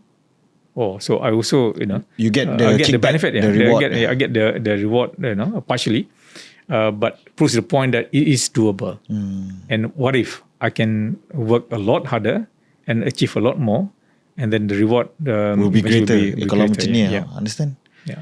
But again, just to emphasize that it is actually teamwork. Everyone will have to actually do their part. And one thing I realised, Tan Sri, speaking to you kan, I tak nampak langsung Tan Sri ambil credit with anything. Semua Tan Sri bagi balik credit to your team, to your peers, to people around you. Kan? But that's the truth. Because, but most leaders pun maybe is their team yang buat kerja, tapi dia orang akan rasa macam it's my. But you are on the throne. No, not everyone. But of course, as a CEO, as a leader, you are more visible. So you tend to be given more credit, right? But again, the truth is actually this everyone's collective. A leader is as good as the people around them. Definitely. Tan Sri, this off the cuff sikit, tak ada soalan dalam ni, tapi kan bila I dengar Tan Sri cerita ni, it means that you don't really have time for your family, kan? So how does your wife, your kids take it? Right. So I've been fortunate on many counts. I think number one, I've got a very supportive wife who decided to quit her job to look after our daughter. How many kids do you have, Tan Sri? I have two girls, 20 and 19. But when we got our first Isha daughter... pun tengah single ni? Marriage is good. Marriage is good. It gives you stability. So I was fortunate because my wife decided to quit her job and focus to not only raise our daughter, but also to look after my parents. And I also gain because when your parents are around, they provide that extra tender living care for your children. And there'll be times that I need to take my wife along with me on trips and so on. So no problem because my parents are there. So and the kids don't have to be relocated, right? So they're not disrupted in their daily life and so on. And the parents are always there. So it's actually a mutually beneficial relationship in a way. So again, I've been blessed. The support system must be there. So because of that, my wife and my parents, they've been very understanding that I can actually focus on my job, do whatever I have to do. Tak ada your wife macam marah-marah ke? B akhirnya dia panggil apa? You B apa ni kan? I tak ada weekend dengan I. You kerja sampai tengah malam. No, I think she's been very understanding. And in the past, whenever I go home very late, past midnight, for example, when she opens the door, she always opens it with a smile. So I think that's very important. Very important. Yeah. So home is sanctuary. So if home is not sanctuary, that's when the DJ comes in. So you don't go home. But now, so so every year, whenever we celebrate our anniversary, we have the quiet dinner. Okay, we do an appraisal. So, an appraisal lah. This one Faiz boleh ambil. So one of the questions I ask always about, I work late. When you open the door, you still smile, right? I've heard of some stories where kena marah. So I smile for two things. Number one, I'm happy that you are home safe, right? You're safely home. And number two, I smile because I knew you were late because you were out there working, not gallivanting with someone else. So in that sense, I mean, coming from her, it was an acknowledgement and also it was a warning lah.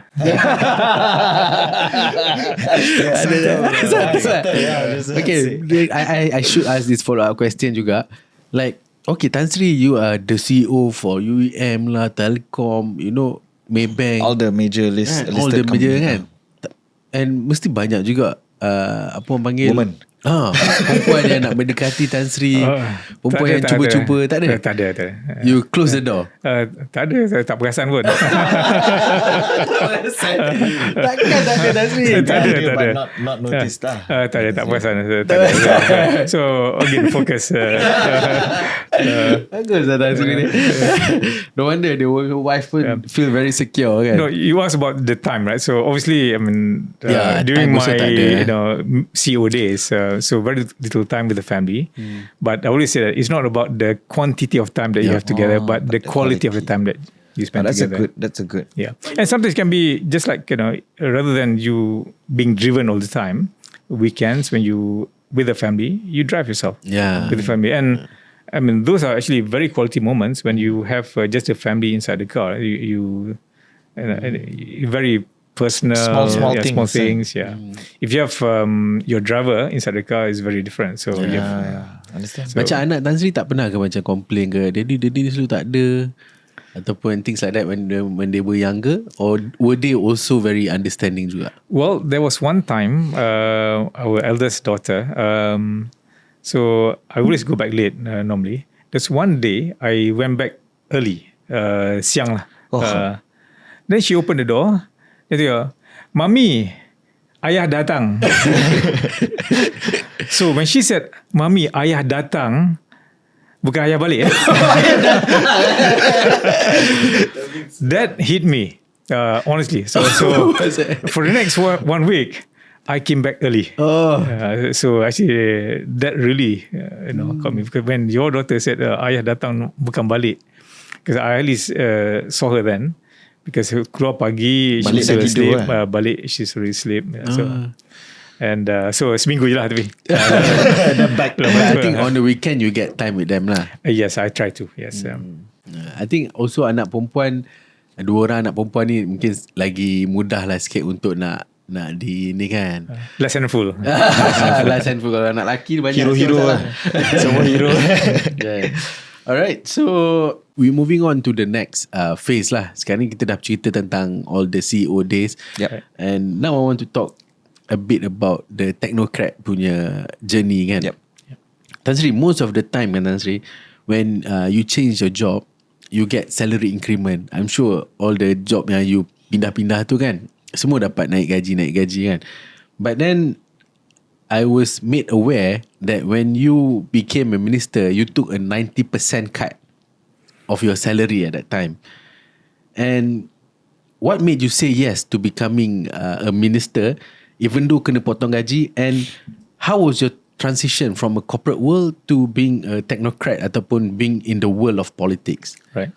Actually, somehow I was never comfortable in negotiating about my salary. So it has always been wherever they think is appropriate, I will actually accept it. In fact, when I moved from one place to another, there was also actually a 10% lower salary. Yeah. Ada. But it's okay to me.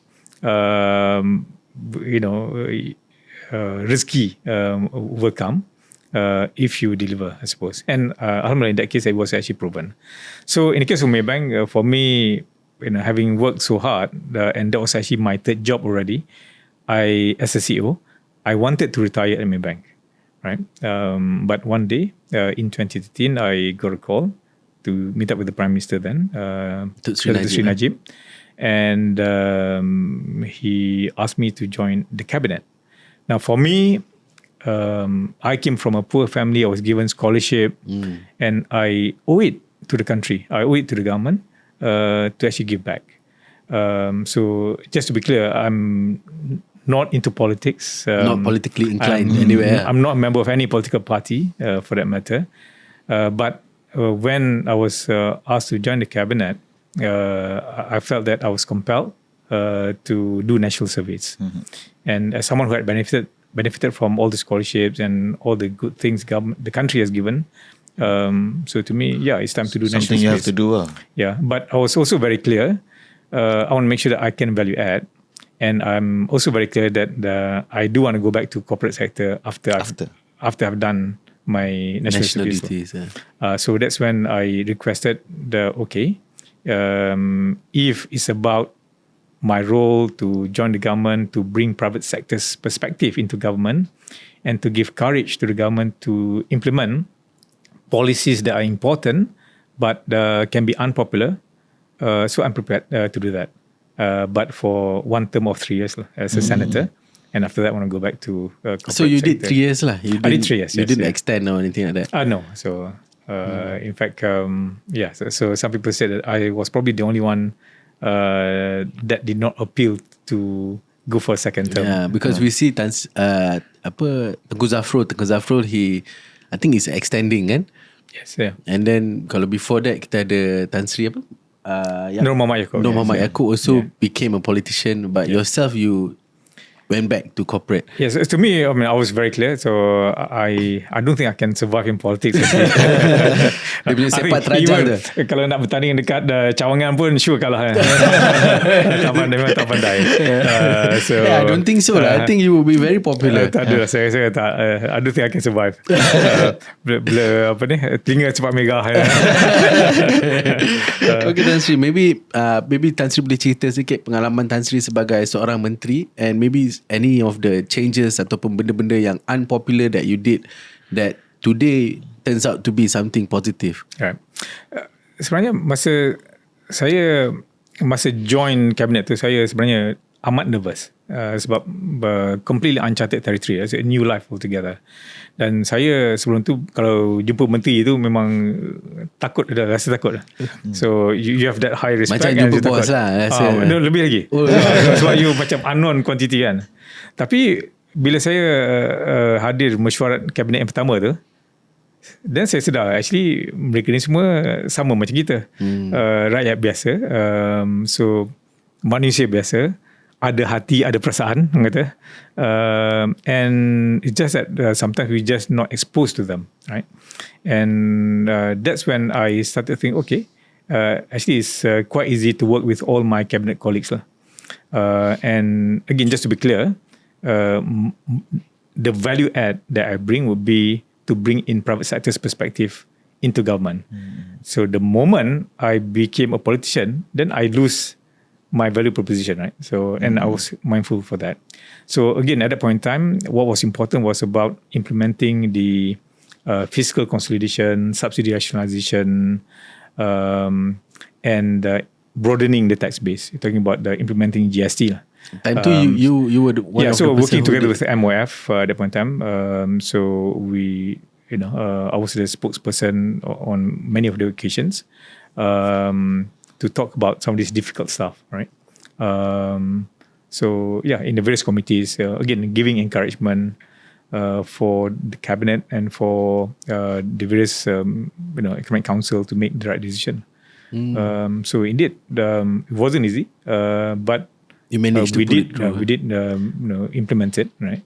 Until it was actually reversed later. Yeah. Okay, Tan Sri, I have to ask this question.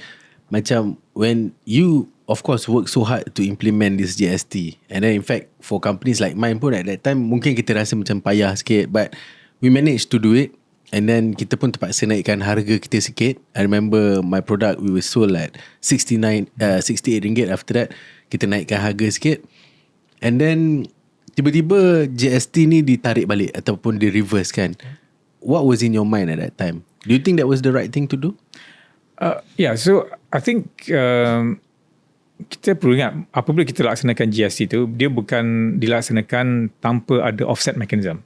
Jadi ada offset mechanism dalam bentuk Cashback, the cash support mechanism. Lepas tu ada produk yang the exempt item, zero rate items and so on, right? Macam barang-barang makan mentah itu tak kena GST. So those are some of the offset mechanism to soften the impact of GST, right? So on balance, I think yes, memang ada peningkatan harga, tapi manfaatnya lebih besar. Sebab dengan peningkatan pendapatan kerajaan net-net tu, kita ada 24 bilion, which is meningkat pada 27 bilion. Itulah duit yang perlu kita dapatkan nak bina sekolah yang lama tak terbina, hospital yang tak terbina, dan hospital yang perlu peningkatan. Kalau you pergi hospital Kajang contohnya, memang very packed. Tu ada banyak lagi hospital lain yang memang dah sesak yang perlu. So you need the capital, you need cash, that cash. So you need that revenue base, right? 24 bilion, 27 bilion ringgit. Jadi apabila GST dihapuskan, you don't have mana that. nak dapat ni 24 bilion ni? And my price is still the same, Tan Sri. Kita tak ada tiba-tiba reduce the price pula kan. After the GST was reduced, I don't think anybody really brought down the price kan. Sebab itulah semasa tahun 2018 ada banyak ura-ura yang orang cadangkan nak hapuskan GST. Saya ada buat satu artikel merayu supaya GST ni jangan dihapuskan, supaya tapi fokus kepada elakkan ketirisan. Make sure that the procurement is done properly, tender process, you lower your cost, but don't abolish GST, because the problem is actually is not the GST, actually is actually more the procurement, ketirisan and so on, right? So and so that with that additional money you can accelerate the building of more schools. Sebab ada satu masa tu they were talking about reintroducing dua sesi sekolah, sebab dah tak cukup sekolah penuh sekolah penuh lah.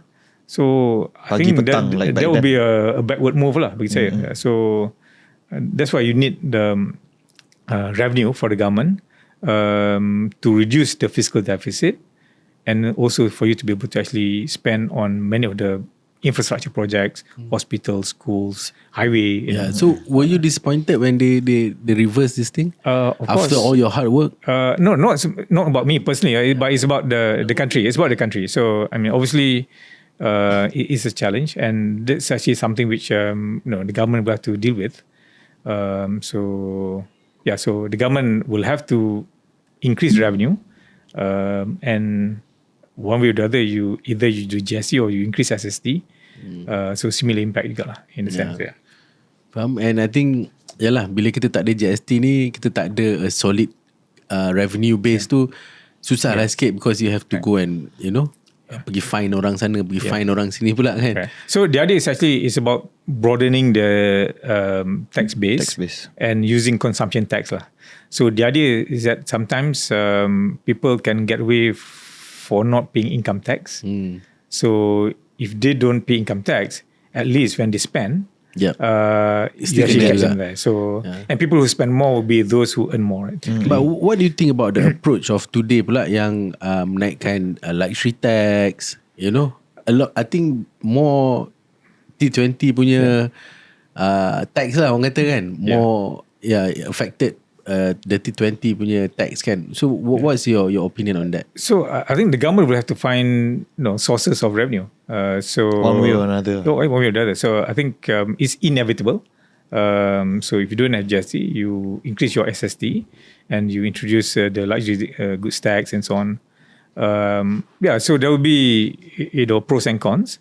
But I think in the main, if you talk about taxing luxury goods, I think that's okay. Yeah, so you're actually taxing people who can afford it anyway. Yeah. Of course, like some people kata, because of that, nanti orang akan turis tak beli and so on. Yeah, there'll be some. But I think on balance, you need that extra revenue. But I wanted to ask a little bit about being a politician tadi kan.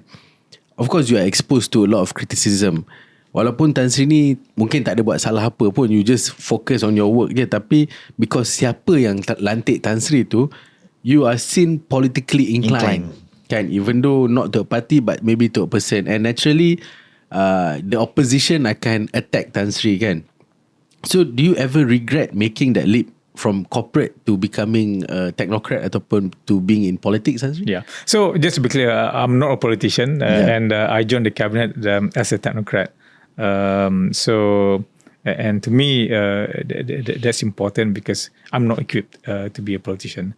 But having said that, naturally, when you join an administration, so you are associated with the ruling party, ruling government, right? Ruling government. So naturally, in Malaysia, unfortunately, politics are so partisan, so divisive. I still remember, I did lose some friends when I joined the government actually.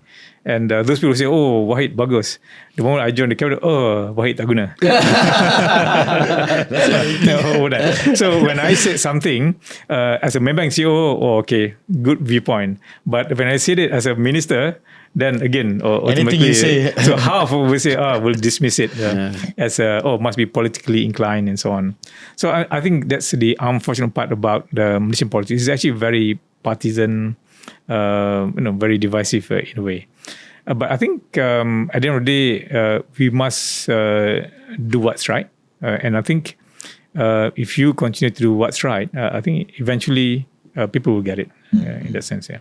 Were you affected or one way or another from all this? Do you see all the netizen punya? Oh yeah, so I think the netizen, of course lah. So a lot of negative things. Did it affect you, given that your whole career never had to deal with this suddenly? Well, it did cause some stress from time to time, but I think it's okay as long as you are doing the right thing. I think it's okay. Even more recently when at the Congress Economy Butra, when I made certain statements, of course some people like it, some people don't like it, and you look at some of the comments, it can be very hurtful. But it's okay. You're just giving your views, which you think what you think are right. I think putting the interest of the country in front, lebih daripada personal interest tu, I think is very noble of you juga lah kan. So we will bring it back to when Tan Sri was appointed as the chairman of Bursa Malaysia by Tengku Zafrul. At that time, the share price of the stock exchange rose following the announcement.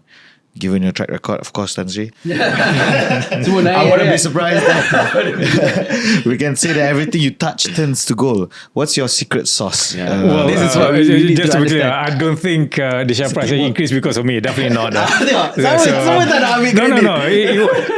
It increased because of the situation at the point in time. So during COVID, I was appointed on 1st of May 2020, right? So that's actually the peak of COVID. Right? So during COVID, the trading volume actually went up.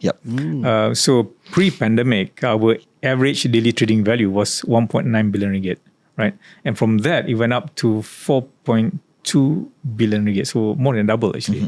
So it increased because of that, not because of me. But the following day after your announcement increased, well, perhaps coincidental. So, again, I wouldn't want to take credit. So just to be clear, and of course. But I think our challenge then was to make sure that the market continues to operate in a fair, orderly manner. In a fair and orderly manner. And making sure the systems are up and running, because volume was unprecedented. And alhamdulillah, I think in the main, things work out all right. And the other challenge for us was how do you ensure that post-COVID, when things go back to normal, the trading volume would remain above the pre-pandemic level, right? So that's something which we had to do. So that's when we look at the fundamentals. How do you support companies improving their fundamental improvements, their performance, for example, and making sure that the systems work well and so on. So that's actually our role. So alhamdulillah today, last year our trading value, average daily value, was about 2.06 billion ringgit. So it's still above the pre-pandemic level. And in the first 2.5 months of 2024, alhamdulillah, the volume is very good. It's at the 2.9 billion ringgit. Wow. So that's about 40% higher. So again, of course, there'll be ups and downs. But I think in the main, the direction is a continued improvement. Now in Bursa, right, Tan Sri, is there any major exercises or whatsoever? Given your previous, it's always like a SWOT kind of style. Come in, deliver this. Right. Is there any major? No, there's no quick fix per se. But I think again going back to purpose, right? So I think Vision it's important. and purpose, it's important to realize that when it comes to Bursa Malaysia, our vision is to be ASEAN's leading sustainable and globally connected marketplace. It's a marketplace. And marketplace means that not just securities and derivatives, but also other products. So we have Bursa Suq Al Sila that facilitates the commodity murabahah trading. And we have Bursa Gold Dinar. Recently we introduced 2 months ago for gold investment. People can save in a safe, secure and efficient manner, where the spread is actually well below 2%. It's only about 1.3, 1.4%. Before this, some people were selling gold with spread of 7%. Right? They really whack. Even some banks were making 3 to 4% spread. But when we entered the market now at 1.3, 1.4%, others start to follow. The banks also. So I think that's competitive, making it fair. Making it fair and safe and secure. And then of course we also started the Bursa Carbon Exchange, BCX. Again, that's to facilitate the carbon, the country meeting our net zero commitments. So that the idea would be for corporates. Yes, we want them to reduce their carbon footprint, their carbon emissions, but while waiting for that to happen, they can offset using carbon credits. By buying carbon credits and so on. And then so Bursa BR Capital call it. So this is actually a trading platform for people to raise debt capital. So we are indeed moving towards becoming a multi-asset exchange. Wow. So again, it's not overnight. It's long haul. But again, going back to our purpose. Being a leading regional marketplace. So ASEAN's leading sustainable and globally connected. So we are very clear. We operate in Malaysia, but we want to be one of the top in the region. Globally. And at the same time connected to all the financial centers. So that's why we collaborate with CME, we collaborate with Dalian, Hong Kong Exchange, and so on. So that's something that we have to do. Knowing that our marketplace actually mainly here in Malaysia. This is your current role lah, kan, Tan Sri? Current role, yes. Correct, and it's a non-executive or is it? It's non-executive. Non-executive. So a bit more relaxed, I would assume. Yes, but no more sampai malam? Or still sampai malam? So this is the thing. So as the chairman of Bursa, I'm not allowed to sit on any other commercial boards. So the other roles are all the national service type and conservation. So I also chair WWF Malaysia. So people always say that, okay, being non-executive means that you're more relaxed, right? But sometimes it doesn't work that way, in the sense that when you are executive in one position, you're focused. All your activities, your diary would revolve around a single purpose, right? A group, a determined set of people, manageable diaries. Plus, you have all the resources at your disposal. But when you are non-executive, you get pulled into many directions, right? And then you don't necessarily have the full resources, right? At your disposal. So that can be a bit more challenging. So moving to our final segment, Tan Sri, which we normally call it hard and interesting questions. So fast forward to today, following your success as Senator and Minister for PMO, Tan Sri telah dilantik menjadi Group Chairman of PNB, Permodalan This Nasional was Berhad. before bursa, right? Correct. Before bursa, bursa, yeah. Sebuah GLC yang sering dipolitikkan.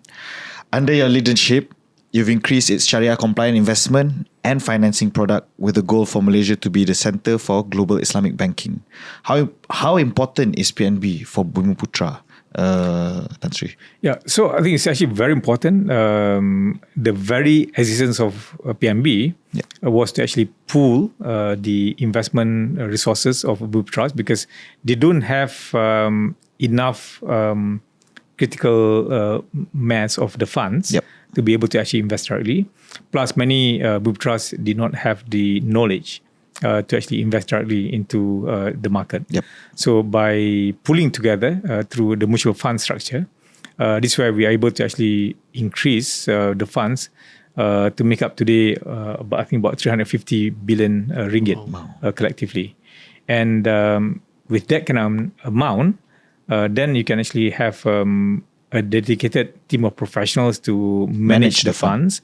Then you can come up with the appropriate asset allocation strategy, and then you have the ability to invest across asset classes and across markets too. So, and that's it. That's the benefit.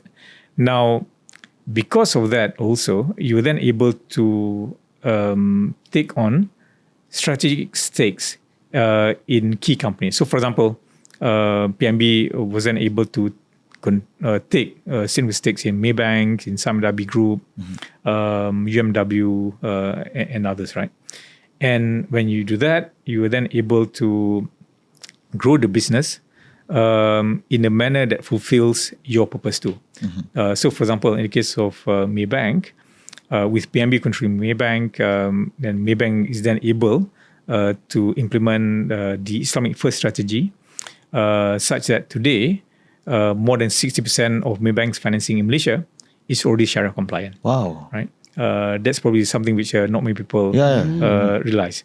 And in fact, Maybank Islamic now is not only the biggest Islamic bank in Malaysia, it is 3 times bigger than Bank Islam, but it is also the 5th largest Islamic bank in the world. In the world. Wow. And number 1 in terms of capital markets, Islamic capital markets. Maksudnya lawan dengan Saudi punya bank, Qatar punya bank semua pun kita number number 5. 5. Number 5. Probably they are the So of course the Saudi banks actually one, bigger two, and so on. three, four. And then, but still, so it's still terrible. So like compared to Indonesia banks and whatnot in the region, that so is indeed, Islamic country. So it is actually very, very significant. Impressive feat. Yeah. So that's why I think but it is important. PNB is important for Bumiputra to increase Bumiputra participation in the corporate sector, not just from a wealth ownership perspective, but the ability to put in place Bumiputra management, harness Bumiputra talent, and so on. And I think I'm very happy today, for example, when it comes to Bumiputra talents, we have seen many CFAs among Bumiputras, for example. There was a time in this country where Bumiputras make up only 5% of the CFAs, right? CFA holders. CFA holders, Wow. CFA charter holders. Now we have 20%. 20%. Yeah. Wow. So the rest of the 80% is number mila, but but the good thing is that as Malaysians, it's good. Yeah, because we used to have only probably about 200. Now we have about 1,000 wow. CFAs in Malaysia, which is great. growing. And kepada audience yang mungkin tak tahu apa maksud CFA tu. This is a Chartered Financial Analyst. Yep. Ini merupakan satu kelayakan untuk seseorang itu menjadi seorang pengurus dana ataupun penganalisis pelaburan. Yang amatlah sukar. What's the success rate? Actually, it depends who takes them, right? So we have so many bright people now. So setakat all the PMB scholars, Biar Negara scholars, Khazanah scholars, they can pass easily. Because these are all bright people. And that's why we have some 200 Bumiputera CFA charter holders today. I see. Which is great. Not seen before. But for someone like me, I think kalau saya ambil, saya feel good. No, honestly. No. So it requires very deep an analytical capability. It's either Tan Sri is very humble ataupun ada orang lain yang buat kerja. No. Right, managed to increase Maybank profit from 2 billion to 6 billion. Well, simple. Too humble. Yeah. No. So the 6.4 billion tu by the time I dah keluar dah. So new people. So it was actually the Tan Sri Farid and of course now under Datuk Karasali. Now the profit is 9.3 billion ringgit. Wow, even more. But you set the stone lah. Set the foundation probably. foundation. So then it's about organizational strength. So I think the beauty about Maybank is actually we have diversity of talent in terms of ethnic, age, gender. So true Malaysian bank. Truly Malaysian bank actually. Okay, Tan Sri, I think this is one of my last question, Tan Sri. Tan Sri, we live in Malaysia, but the Chinese are the ones doing superior in terms of economically in Malaysia. Tan Sri pernah share satu dalam 97 listed company is Bumiputra company. Only one in 97, which is maybe about 1%. In your opinion, why is this happening and what went wrong? Right. And at the same time, how can we, the younger generation, change this landscape? Right. I think it's important for us to acknowledge in the first place the Bumiputra empowerment policy that the successive governments have put in place. Now, again, these policies are aimed at eradicating poverty, which has been very successful, and also creating a large, a sizable middle class from among the Bumiputras in the various professional fields. So I mentioned earlier about in medicine, so many doctors, dentists, engineers, lawyers, quantity surveyors, and so on. Right. So, professional. So many professionals. So golongan Bumiputra professional, kelas menengah. So I think that's actually been a success. But when it comes to involvement in business, I think that's the one area where we are less successful. So the data yang I mentioned, the 1 out of 97 new companies that went for listing, being Bumiputera, it is probably a reflection of the involvement of Bumiputras in business. Yep. Yeah. Now, it's a multitude of various factors. It's a matter of, I suppose, exposure, familiarity. It's a matter of opportunity too, in my view. Yep. And it's also a matter of emphasis. So the emphasis for many Bumiputera families has always been in the past about being doctor, lawyer, accountant, and so on, right? Less so in business. But hopefully that's actually changing. So, and hopefully with more and more young people like you being involved in business, that will create a new breed of Bumiputera entrepreneurs. The other issue which I think was the case was in respect of the approach. In the past, the approach has been on the public sector, public investment and public consumption. Whereas in today's environment, the public sector makes up only 18% of GDP compared to private investment and private consumption that makes up 76% of GDP. So meaning that the private sector economy is 4 times bigger than the public sector. Now, if all our Bumiputera empowerment policies were focused on only the public sector, which is the 18%, even if you achieve 100% of 18%, it's only 18% of the big economic pie, right? So it is therefore important for you to start focusing your efforts onto the private sector. And the approach must be universal. And it's about providing equitable opportunity for Bumiputras, for all nations for that matter, to be given good access to education, employment, and business opportunity. And I think when that happens, and I think inshallah, then you can get more Bumiputras being involved in business. And once they're involved in business, some will go to the scale where it's they can go for listing. They can go to the Bursa Malaysia to raise capital for them to grow, and then with that, that provides opportunity for some investors to actually invest in them and so on. So then it will create that good ecosystem, good economic wheel. So I think, to me, again, having that approach to provide that equitable opportunity for Bumiputras and all nations for that matter, in education, in employment and in business. So I think penting lah untuk orang muda sekarang ni untuk tengok juga in business, rather than just look at other options sahaja kan. And which is why kita pun sebenarnya dekat sini buat this podcast, because we want to inspire people to look at business juga. Sebab banyak mungkin orang Melayu kita, Tan Sri, dia rasa macam alah, kita ni tak berapa pandai nak buat business, kita ni tak ada darah business kan. Tapi sebenarnya for me, it's not about darah, it's about if you want to do it, if you are willing to learn and do it, insyaAllah that there is a way kan. I think pendedahan, exposure is saja orang kata. Macam I think we are fortunate that Ishraq, Ashraf, you're both exposed to business because your family. Yes. Yeah, Family so background your parents are already involved in business. So for many people, they don't have that benefit where family members are involved in business, right? And of course, capital too. So that's also another thing. I think exposure. Yalah, macam I pun bila when I was younger, I was exposed to my dad's friends kan. Bila duduk dengan dia dapat bercerita dengan kita macam mana dia orang start, macam mana dia orang buat. Which is why kita buat benda ni lah, supaya this exposure goes beyond just us kan, goes to more Malaysians out there kan. Excellent. So I think it's great that you're sharing this with everyone, and please continue to inspire others. InsyaAllah.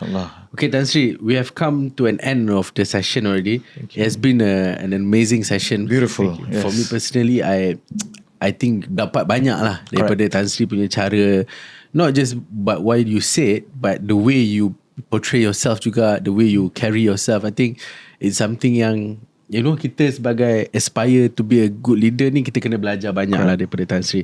Okay, Tan Sri, so maybe as a last word of advice to all the young Malaysians out there who aspire to be successful juga in future, mungkin dalam bidang business ataupun dalam bidang corporate. Yeah, so maybe three things. I think number one, it is important for all of us to anchor on everything that we do on purpose, right? Do good, insyaAllah, you'll gain barakah and you'll be successful. Secondly, it's about knowing the qualities of being a good and effective leader. Now, there are many, but I tend to focus on only the top three. It's about integrity, competence, and humility. Integrity is about doing the right thing even when no one is watching. In simple terms, don't cheat, don't lie, don't steal, don't take or give bribes, right? Competence is about having the right skills and knowledge to do the job well. And humility is about treating people with mutual respect. It's about staying grounded to your roots. It's about knowing that we all live in this world for a greater purpose in life rather than for our self-interest. And humility is also about knowing that we don't know everything and we need teamwork in order to succeed. So these are the three qualities of being a good and effective leader. And the third point is about the need to work hard and work smart, and the need to continuously learn and use technology to our advantage. So as I mentioned earlier, there are so many other people who are smarter than we are. What makes the difference actually we combine working hard and working smart, proper planning, and so on. And don't stop learning. Learn new things. And we're fortunate because we have a wealth of information available at our fingertips. So go out there, use technology. So learn. And I think inshallah, with that, you can be a successful person, not just in your career and when it comes to income, but in the family, in the community too, so that you can be a good person, inshallah. Inshallah. Amazing. So thank you so much, Tan Sri. I think personally, I'm in awe lah of your story. I pun sebenarnya sebelum ni, I tak sure how was your background, and now I realize that actually your dad pun datang daripada orang biasa-biasa, and then you work your way up.